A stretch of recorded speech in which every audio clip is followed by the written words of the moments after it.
hablamos de los jugadores que nacieron en el 98, en el 99 y hoy toca hablar de los jugadores que actualmente tienen 21 años recién cumpliditos o ya llegando casi a los 22. Así que hablaremos de las que para mí son las 10 más grandes figuras dentro de esta generación de jugadores. Bienvenidos a Casa Deportes y bienvenidos a un nuevo video del canal en el que, como ya dije en la introducción, está en el título del video y también en la descripción. Hoy vamos a hablar de los que para mí son los 10 más grandes jugadores de la categoría sub-21 años que nacieron en el 2000, aunque una breve aclaración, uno de ellos nació un poquito antes y se me olvidó incluirlo en el de 22 años, ya leía muchos de ustedes en los comentarios, pero por eso lo traigo para acá y sobre todo porque creo que se presta mucho más al debate de ¿quién es mejor, este o este? En fin, repito, hablaremos de esas jóvenes promesa que yo espero que muchos de ellos ya realmente ya son actualidad, pero dentro de 2-3 años estemos hablando de los más grandes en su posición. Así que sin más preámbulo y también recordándote e invitándote a que descargues OneFootball con el enlace que está en la descripción del video para que puedas seguir la carrera de estos jugadores. Vamos a conocer este top 10 y también recordándote que este video es mi opinión y la comunidad siempre será mejor mientras tú también compartas tu opinión en la sección de comentarios, por supuesto siempre con el respeto como nuestra principal arma y con esas ganas de interactuar con otras personas, porque aquí créanme que qué costoso fue hacer este top. Vamos a comenzar con el que para mí es la gran joya en la delantera de Francia, obviamente obviando a Kylian Mbappé. Estamos hablando de Amine Gouiri, el delantero del Niza que en su momento juega en el Olympique de Lyon, fue descartado por este equipo y en el Niza se ha convertido en una de las principales herramientas ofensivas de Galtier porque es un jugador que encuentra muy bien los espacios. No es el jugador más alto, no es el delantero más alto que puedes encontrar, pero justamente creo que esto ayuda muchísimo y es un jugador que tiene esas características de al tener el centro de gravedad tan abajo, también se mueve muy bien con el balón, toca muy bien y tiene una capacidad de definición que es lo menos que le puedes pedir a un jugador de estas características y para mí yo creo que va a ser el gran futuro de la delantera de Francia. Yo sé que ya está ahí Kylian Mbappé, pero creo que va a ser ese complemento, ¿no? Cuando ya no esté Karim Benzema, cuando ya no estén estos jugadores de antaño, el mismo Antoine Griezmann, creo que aquí es donde va a entrar alguien como Gouiri. No me sorprendería que dentro de 1 o 2 años esté fichando con un equipo top en la Premier o con el Barcelona o con el Real Madrid, así que échenle un ojo si aún no lo conocían. Justamente aquí mismo en la Ligue 1 hablemos de Sven Botman, el que sin duda alguna es uno de los centrales que más ha llamado la atención al fútbol europeo desde que salió del Ajax, como un jugador que no terminó de encontrar un espacio en este Ajax y en el Lille simplemente se convirtió en uno de los mejores centrales del mundo la temporada pasada, haciendo una mancuerna monstruosa con José Fonte, que es un excelente central, ya lo saben, pero pues obviamente mucho más veterano, ha crecido y ha aprendido muchísimo en la Ligue 1 y ya puede decir que es campeón de esta liga. Fue vinculado a distintos equipos durante el mercado de fichajes de verano del 2021, hace algunos meses, y seguramente en invierno será vinculado a más equipos y seguramente en el verano que viene terminará saliendo y llevándoselo uno de los grandes equipos top, uno de los grandes equipos de la élite, porque tiene todas las características de un central en el que puedas construir alrededor una franquicia, un legado, una dinastía. Sven Botman. Hablando del Ajax, hablemos de Antony.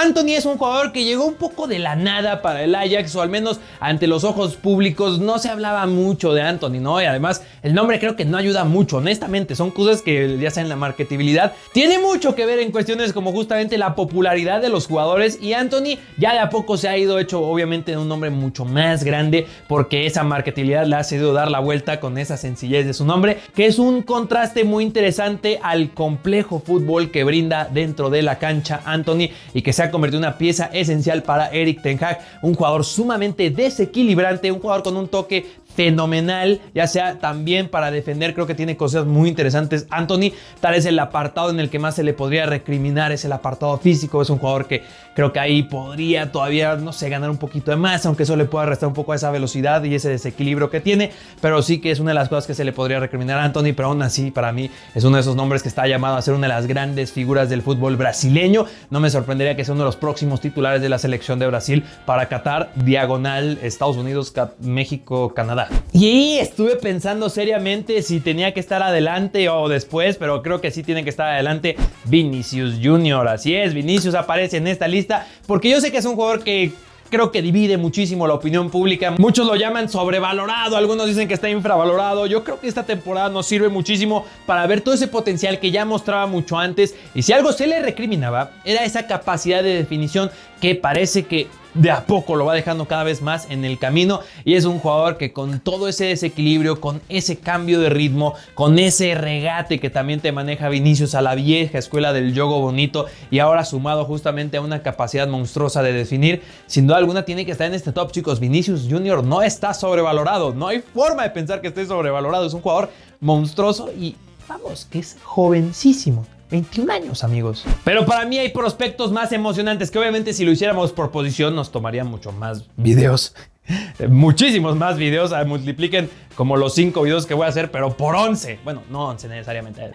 Pero vamos a hablar de Alphonso Davies. Alphonso Davies ha tenido una evolución como muy pocos jugadores en el planeta Tierra. Sí, en la MLS ya pintaba para cosas muy emocionantes, pero nadie hubiera vaticinado que se iba a convertir en uno de los mejores laterales por izquierda del planeta Tierra. Además, un jugador que puede jugar de extremo por izquierda y que justamente hablando de una evolución física, como ya mencionaba con Anthony, este tipo, ya saben, bueno, con el Bayern Múnich ya es una ley, ¿no? Ha cambiado y para cosas fenomenales. Alphonso Davies, sin duda alguna, es uno de los mejores laterales por izquierda ya en la actualidad y parece que nos esperan mínimo 10 años de dominio de un jugador que solo tiene un techo cada vez más alto. Pero entremos para mí los que son los 5 talentos más emocionantes nacidos en el 2000. Y comencemos con Matthijs de Ligt. Matthijs de Ligt, por supuesto que generó muchísima controversia cuando llegó a la Juventus y su primera temporada no fue especialmente buena. Matthijs de Ligt con el Ajax obviamente fue donde causó ese boom y nombres como Frenkie de Jong y otros jugadores fueron que se involucraron en ese Ajax, pero para mí Matthijs de Ligt está en ese top 5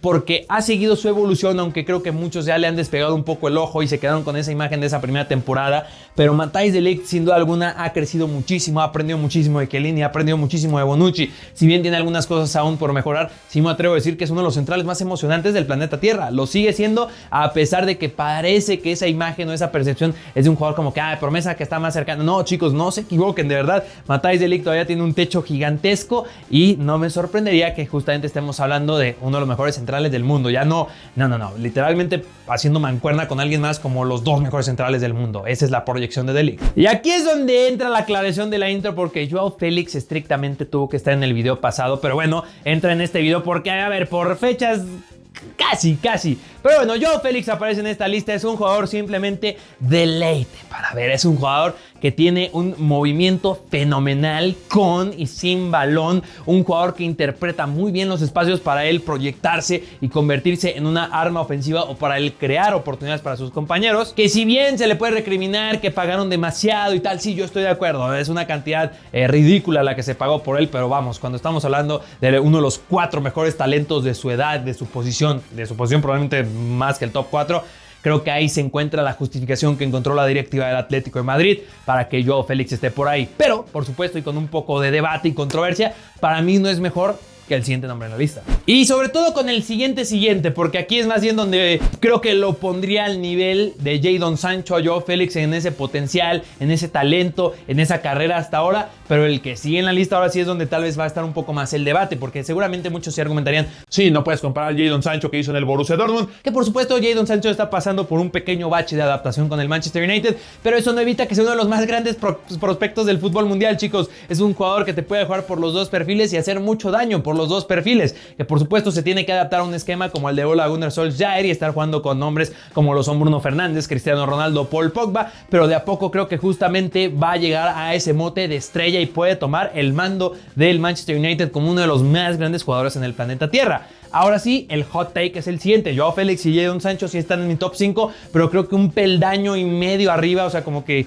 un pie arriba de ellos está Phil Foden. Porque para mí Phil Foden es un jugador que si algo nos ha demostrado, además de esa evolución, de ese manejo de balón que en su momento Pep Guardiola dijo que nunca había visto a alguien así, que inclusive mejor que Lionel Messi, no sé si me atrevería a llegar a tanto, pero Phil Foden si algo tiene yo creo que diferente frente a Joao Félix y Jadon Sancho es el apartado mental, madurez, polifuncionalidad. Es un jugador que creo que en esos aspectos te da mucho más para construir a largo plazo con Phil Foden. Si te dicen, oye, tienes que tomar uno de estos 3, yo tomo a Phil Foden para construir a mi equipo alrededor de él. Ya después creo que puedes encontrar otros jugadores desequilibrantes como lo pueden llegar a ser Jadon Sancho o el mismo Joao Félix, pero como Phil Foden creo que no vas a encontrar tantos talentos que pueda jugar por los perfiles, que pueda jugar como medio centro, que pueda jugar un poco más como un falso 9 inclusive. Es un jugador que simplemente ha aprovechado muchísimo el crecer junto a Pep Guardiola. Pero obviamente el puesto número 1 en la lista es Erling Braut Haaland. ¿Había alguna duda? ¿Había alguna pregunta de que Erling Braut Haaland es el más grande talento de esta generación? Es un fuera de serie, es un fenómeno, es un jugador como nunca antes se ha visto, porque tiene todos los elementos de jugadores de su estatura, porque el tipo es gigantesco, pero tiene la velocidad de un Jadon Sancho. Cuando eran compañeros lo podíamos ver cómo iban a mano estos dos jugadores. Es simplemente espeluznante su capacidad de definición y esa capacidad de consistencia que también, independientemente del sistema, lo ha demostrado, sea en selección inferior, sea con el Salzburg, sea con el Borussia Dortmund y seguramente sea con el United, el City, el Madrid, el Barcelona, el Chelsea, quien sea que le fiche, va a tener al que sin duda alguna va a ganar un Balón de Oro. Ese es mi hot take. El señor Erling Braut Haaland va a ganar un Balón de Oro. No sé si dentro de 1 o 2 años, pero no va a terminar su carrera sin un Balón de Oro. Es esa clase de jugador.